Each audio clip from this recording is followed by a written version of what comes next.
الحمدللہ رب العالمین والصلاة والسلام على اشرف الانبیاء والمرسلین نبینا محمد وعلى آلہ وصحبہ اجمعین اما بعد قال اللہ تعالی فی القرآن المجید والفرقان الحمید اعوذ باللہ من الشیطان الرجیم بسم اللہ الرحمن الرحیم یا ایہا الذین آمنوا ارکعوا واسجدوا وَاعْبُدُوا رَبَّكُمْ وَافْعَلُوا الْخَيْرَ لَعَلَّكُمْ تُفْلِحُونَ۔ محترم سامعین و ناظرین، تمام قسم کی حمد و ثنا، تعریف و توصیف اس اللہ رب العزت کے لیے جس نے ہم سبوں کو اس دار فانی میں پیدا فرمایا، اور اس کے بعد آخری نبی جناب محمد رسول اللہ صلی اللہ علیہ وسلم پر ان گنت بے شمار درود و سلام۔ اس میں کوئی شک نہیں ہے کہ دنیا میں ہر شخص دنیا میں کامیابی چاہتا ہے، اور کامیابی کی ایک سیڑھی، دو سیڑھی یا چار سیڑھیاں، چند سیڑھیاں نہیں، بلکہ مکمل کامیابی کے لیے ہر شخص کوشش کرتا ہے، اور ہر ایک کی خواہش ہوتی ہے کہ ہم سب سے زیادہ آگے نکل جائیں، ہم سب سے زیادہ کامیاب ہو جائیں۔ خلاصہ یہ ہوتا ہے کہ دنیا کی کامیابی کے لیے ہر شخص اس کا متمنی ہوتا ہے، اس کا خواہش مند ہوتا ہے، لیکن بہت سارے لوگ یہ نہیں سمجھ پاتے کہ کامیابی ہے کیا دنیا کی کامیابی ہی کامیابی ہے، یا دنیا اور آخرت کی کامیابی ہمیں چاہیے، اور اگر دنیا اور آخرت کی کامیابی ہمیں چاہیے تو اس کا طریقہ کار ہے کیا، کس طرح سے ہم کامیاب ہو سکتے ہیں، یا اپنی شخصیت کو نکھار سکتے ہیں، اپنی شخصیت کے اندر، اپنی ذات کے اندر وہ کامیابی لا سکتے ہیں۔ وہ کون سے طریقے ہیں جس پر چل کر کے ہمیں دنیا میں بھی کامیابی مل جائے اور آخرت میں بھی کامیابی مل جائے۔ دنیاوی کامیابی کے متعلق مختلف لوگوں کے مختلف نظریات ہیں۔ کچھ لوگوں کا نظریہ یہ ہے کہ وہ یہ سمجھتے ہیں کہ مال و دولت زیادہ سے زیادہ جمع ہو جائے، یہی کامیابی ہے، جبکہ کچھ لوگ یہ سمجھتے ہیں کہ اگر ہم ڈاکٹر بن جائیں، ہماری اولاد ڈاکٹر بن جائے، ہم انجینئر بن جائے، ہماری اولاد انجینئر بن جائے، ہم کامیاب ہو گئے۔ کچھ لوگ یہ سمجھتے ہیں کہ اگر ہمیں بڑا سے بڑا منصب مل جائے تو یہ کامیابی ہے، اور کچھ لوگوں کا نظریہ یہ بھی ہوتا ہے کہ اگر ہمارے اندر طاقت آ جائے، قوت آ جائے، شہرت آ جائے تو یہ کامیابی ہے، ہمیں اقتدار مل جائے تو کامیابی ہے۔ یعنی مختلف لوگ ہوتے ہیں، مختلف نظریات ہوتے ہیں دنیاوی کامیابی کے متعلق، لیکن میرا ماننا یہ ایسا ہے کہ یہ سارے نظریات جو ہیں، ظاہر سی بات ہے کامیابی سے اس کا کوئی تعلق نہیں ہے۔ اگر کامیابی دولت ہی سے ملتی، اور دولت والا، مال والا، جس کے اندر خزانہ ہی خزانہ بھرا ہوا ہے، اگر اس کی بات ہوتی تو سب سے بڑا کامیاب شخص قارون دنیا کا ہوتا۔ دنیا کا سب سے بڑا کامیاب ترین شخص کون ہوتا؟ قارون ہوتا۔ یا اسی طرح سے اگر اقتدار ہی کی بات تھی کہ اگر کسی کو اقتدار مل جائے تو وہ سب سے بڑا کامیاب ہے، تو نمرود اور فرعون سے بڑا کامیاب کون ہو سکتا ہے؟ وہ سب سے بڑے کامیاب شمار کیے جاتے، جس کو ہم نمرود اور فرعون کے نام سے یاد کرتے ہیں۔ کچھ لوگ یہ بھی سمجھتے ہیں کہ ہم زبانی دعویٰ کیا کریں، اشتہار میں نام نکلوا دیا اور پمفلٹ چھپوا دیا اور یہ کر دیا، وہ کر دیا، اخباروں میں میرا نام آ گیا، یہی دنیا کی کامیابی ہے۔ کچھ لوگ اس چیز کو بھی کامیابی سمجھتے ہیں اور زبانی دعویٰ کرتے رہتے ہیں، لیکن اللہ تبارک و تعالیٰ نے اس کو کامیابی نہیں قرار دیا ہے۔ قرآن مقدس میں سورہ حج میں، ابھی میں نے آپ کے سامنے شروع میں تلاوت کی ہے 77 نمبر آیت، اللہ تبارک و تعالیٰ نے فرمایا یا ایھا الذین آمنوا ارکعوا، مومنوں کو اللہ تعالیٰ نے خطاب کیا۔ سب سے پہلی بات یہ آئی کہ کامیابی پانے والے جو ہیں مومن ہیں، کامیابی پانے والے مومن ہیں۔ اب مومنوں میں کون کامیاب ہونے والے ہیں، مسلمانوں میں اللہ اور رسول پر ایمان لانے والوں میں کون کامیاب ہیں، اس کی بھی وضاحت اللہ تبارک و تعالیٰ نے یہاں پر فرما دی ہے۔ لیکن سب سے پہلا نقطہ ہمیں جو سمجھنا چاہیے وہ یہ ہے کہ اللہ تبارک و تعالیٰ نے مومنوں کو خطاب کیا، یا ایھا الذین آمنوا ارکعوا، اے وہ لوگوں جو اللہ پر ایمان لائے ہو، رسول پر ایمان لائے ہو، قرآن پر ایمان لائے ہو، وغیرہ وغیرہ ارکان ایمان پر، تم رکوع کرو، یعنی نماز کا حکم دیا جا رہا ہے، رکوع کرو، وسجدو، اور سجدہ کرو، وَاعْبُدُوا رَبَّكُمْ، اور اپنے رب کی عبادت کرو، بندگی کرو، اپنے رب کی عبادت کرو، وَافْعَلُوا الْخَيْرَ، اور نیک اعمال کرو۔ کیا کیا بتلایا؟ یا ایھا الذین آمنوا ارکعوا، پہلی بات، واسجدوا، سجدہ کرنے کو بتایا، وَاعْبُدُوا رَبَّكُمْ، اپنے رب کی عبادت کرو، وَافْعَلُوا الْخَيْرَ، اور نیک اعمال کرو، نیک کام کرو، لَعَلَّكُمْ تُفْلِحُونَ، تاکہ تم فلاح پاؤ، تاکہ تم کامیاب ہو جاؤ۔ اللہ تبارک و تعالیٰ کے یہاں کامیابی کی دلیل یہ ہے، اللہ تبارک و تعالیٰ نے کامیاب ایسے لوگوں کو کہا ہے، وہ لوگ نہیں جنہوں نے مال و دولت کما لیا، جنہوں نے منصب کما لیا، جنہوں نے یہ ان سارے لوگوں کو کامیاب نہیں کہا اللہ تعالیٰ نے۔ سورہ حج کی یہ آیت یہ بتلا رہی ہے کہ کامیاب ہونے والے وہ لوگ ہیں جو اللہ تعالیٰ کے سامنے جھکنے والے ہیں، جو اللہ رب العزت کے سامنے سجدے کرنے والے ہیں، جو اللہ تبارک و تعالیٰ کی اطاعت اور بندگی اور عبادت کرنے والے ہیں، اور جو نیک اعمال کرنے والے ہیں۔ یہ لوگ کامیاب ہونے والے ہیں۔ اللہ تبارک و تعالیٰ نے کہا، اے مومنو، تم جو ایمان لائے ہو اللہ تعالیٰ پر، تو یہ کام کرو، لعلکم تفلحون، تاکہ تم کامیاب ہو جاؤ، تاکہ تم فلاح پا جاؤ۔ تو اللہ تبارک و تعالیٰ نے ایسے لوگوں کو کامیاب قرار دیا ہے۔ حقیقی کامیابی ان لوگوں کے لیے ہے جن کے اندر کچھ اوصاف پائے جاتے ہیں۔ اللہ تبارک و تعالیٰ نے سورۃ الحج آیت نمبر 77 میں تو اس کا اظہار کیا، لیکن آگے چل کر کے اس کی مزید وضاحت اگر کوئی چاہتا ہے تو یہ سمجھ لے، مزید وضاحت اللہ تبارک و تعالیٰ کیا کر رہا ہے کہ جس کے اندر 4 اوصاف پائے جائیں گے وہ حقیقت میں کامیاب ہونے والا ہے۔ وہ 4 اوصاف کیا ہیں؟ ان اوصاف کو میں آپ کے سامنے بیان کرنے کی کوشش کروں گا کہ کون سے اوصاف ہیں، کون سے وہ وصف ہے، کون سا وہ کام ہے، کون سی وہ صفت ہے کہ اگر وہ چیز انسان کے اندر پائی جائے، چاہے وہ مرد ہو چاہے وہ عورت ہو، تو اس کا شمار کامیاب لوگوں میں ہوتا ہے۔ لیکن یہ بات تو ذہن میں بٹھا لیں کہ مال و دولت کا جمع ہو جانا، اقتدار کا پا جانا، منصب کا پا جانا، ڈاکٹر ہو جانا، انجینئر ہو جانا، یہ کامیابی کی دلیل نہیں ہے۔ اگر ایسا ہی ہوتا تو جیسا کہ میں نے بتایا کہ فرعون، حامان، قارون، یہ لوگ سب سے بڑے کامیاب لوگ ہوتے جن پر ہم ہمیشہ اللہ تعالیٰ کی لعنت برساتے رہتے ہیں۔ تو اللہ تبارک و تعالیٰ نے کامیاب لوگوں کے اوصاف کو، اوصاف سمجھ رہے ہیں کہ وصف کی جمع ہے اوصاف، کہ جس کے اندر یہ اوصاف پائے جائیں گے، جن کے اندر یہ کام پایا جائے گا، جن کے اندر یہ خوبی پائی جائے گی، وہ لوگ کامیاب ہونے والے ہیں۔ ہمیں اور آپ کو چاہیے کہ ہم سورۃ الحج کی آیت کے مطابق اپنے آپ کو پا رہے ہیں یا نہیں پا رہے ہیں۔ ہم مومن اگر ہیں، ہم نے اگر اللہ تعالیٰ کا کلمہ پڑھا ہے، اگر ہم اللہ اور رسول پر ایمان لانے والے ہیں تو ہم رکوع کرنے والے ہیں یا نہیں، ہم سجدہ کرنے والے ہیں یا نہیں، ہم اللہ تعالیٰ کی عبادت کرنے والے ہیں یا نہیں، ہم نیک کام کرنے والے ہیں یا نہیں۔ پہلی بات تو اس کو ہم سمجھ لیں۔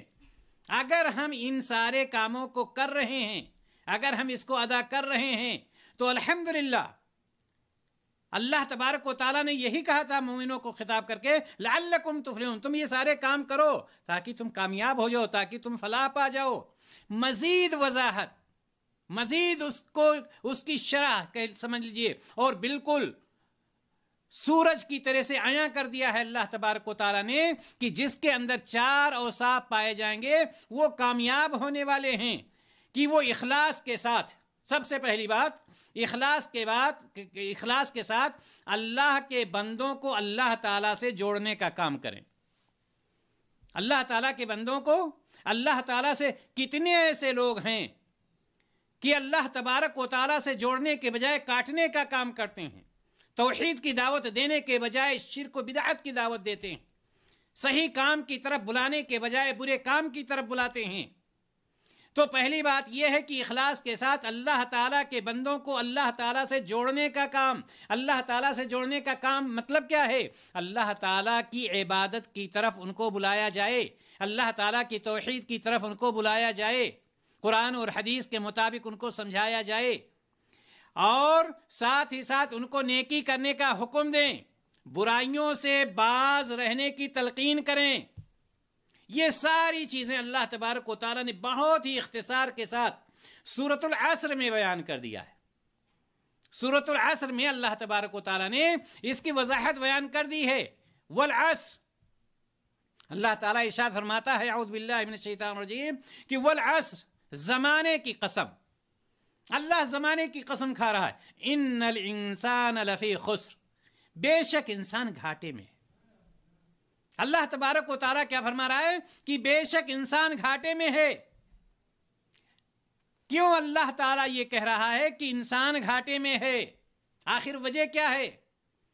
ہمارے پاس مال ہے، ہمارے پاس دولت ہے، ہمارے پاس اولاد ہے، ہمارے پاس کوٹھیاں ہیں، ہمارے پاس بنگلہ ہے، ہمارے پاس گاڑی ہے، پھر انسان گھاٹے میں کیوں ہے؟ آپ کہیں گے نہیں، اللہ تعالیٰ ان لوگوں کے لیے کہہ رہا ہے جن کے پاس یہ سب نہیں ہو سکتا ہے، شیطان اس طرح سے بہکا دے، لیکن ایسا کچھ نہیں ہے۔ یاد رکھیے گا، اللہ تبارک و تعالیٰ نے جو زمانے کی قسم کھائی ہے، اور یاد رکھیے گا یہ زمانے کی قسم کھانا یہ اللہ تعالیٰ کو صرف موضوع ہے، ہمیں اور آپ کے لیے، ہمارے اور آپ کے لیے یہ شرک ہو جائے گا اگر ہم زمانے کی قسم کھاتے ہیں، یہ الگ موضوع ہے۔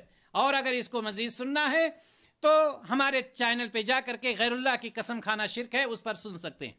میں بتلا یہ رہا تھا کہ اللہ تبارک و تعالیٰ نے زمانے کی قسم، و قسم کیوں کھائی جاتی ہے؟ کوئی بھی شخص ہو کسی چیز میں زور پیدا کرنے کے لیے کسی کی قسم کھاتا ہے، زور پیدا کرنے کے لیے اللہ تعالیٰ کی وہ قسم کھاتا ہے تاکہ سامنے والے کو اعتماد ہو جائے۔ لیکن اللہ تعالیٰ کو ہمیں اور آپ کو اعتماد دلانے کی ضرورت نہیں ہے، بلکہ اس موضوع کو بتلانے کی ضرورت ہے، اس کی اہمیت کو بتلانے کی ضرورت ہے کہ ان الانسان والعصر ان الانسان لفی خسر، زمانے کی قسم بے شک انسان گھاٹے میں ہے۔ گھاٹے میں کیوں ہے؟ اس لیے آپ یہ کہتے ہوں گے ہم کیوں گھاٹے میں ہیں؟ ہمارے پاس گاڑی ہے، ہمارے پاس بنگلہ ہے، ہمارے پاس مال و دولت ہے، ہمارے پاس اولاد ہے۔ یاد رکھیے گا، گھاٹے میں اس لیے انسان ہو جاتا ہے کہ چاہے ساری چیزیں اس کو میسر ہوں، دنیاوی زندگی میں کوئی نہ کوئی پریشانی اس کو لاحق ہی ہوتی ہے۔ جس کے پاس کوٹھی ہے، بنگلہ ہے، آپ دیکھیں گھر میں اس کے سکون نہیں ہوتا ہے، یا تو میاں بیوی کے درمیان لڑائی جھگڑا چل رہا ہوتا ہے، یا باپ بیٹے کے درمیان لڑائی جھگڑا چل رہا ہوتا ہے، یا کسی کا لیا ہے، کسی کا دیا ہے، کسی سے کچھ ہے، یعنی ہمیشہ وہ پریشانی ہی پریشانی میں رہتا ہے۔ تو دنیا میں تو اس طرح سے اس کو پریشانی، کبھی اس کو سکون نہیں، کبھی کوئی کسی مرض میں مبتلا ہے، کبھی کسی مرض میں مبتلا ہے، لے دے کر یہ ہوتا ہے کہ دنیا میں اس کو سکون نصیب نہیں ہے۔ آپ یہ نہ سمجھیں کہ جن کے کوٹھیاں بنی ہیں، جن کے بنگلے بنے ہیں، جو بڑی بڑی گاڑیوں میں چلتے ہیں، یہ بڑی خوبصورت نیند، ان کی رات کی نیند حرام ہو جاتی ہے الا ماشاء اللہ۔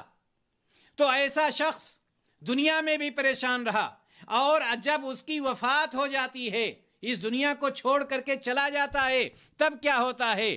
پھر اس کو ایک ایسے جہنم میں ڈال دیا جاتا ہے جہاں سکون کی کوئی جگہ ہوتی ہی نہیں ہے۔ معلوم یہ ہوا کہ نہ دنیا میں سکون، نہ آخرت ہی میں سکون، جس کی وجہ سے اللہ تبارک و تعالیٰ نے فرمایا کہ ایسے لوگ، انسان گھاٹے میں ہے، انسان خسارے میں ہے۔ لیکن کچھ لوگوں کو اللہ تعالیٰ نے اس سے الگ کر دیا ہے کہ وہ لوگ گھاٹے میں نہیں۔ کون سے وہ لوگ ہیں؟ الا الذین آمنوا، جو لوگ ایمان لانے والے ہیں اللہ تبارک و تعالیٰ پر، جو ایمان لانے والے ہیں رسولوں پر، جو اللہ کی کتابوں پر ایمان لانے والے ہیں، جو آخرت کے دن پہ وغیرہ وغیرہ، ان ساری چیزوں پر جو ایمان لانے والے ہیں، ارکان اسلام پر، ارکان ایمان پر جو ایمان لانے والے ہیں، ارکان اسلام کو ماننے والے ہیں، اللہ تبارک و تعالیٰ نے فرمایا ایسے لوگ خسارے میں، گھاٹے میں نہیں داخل ہیں۔ الا الذین آمنوا، اور خالی ایمان لانا ہی کافی نہیں ہے،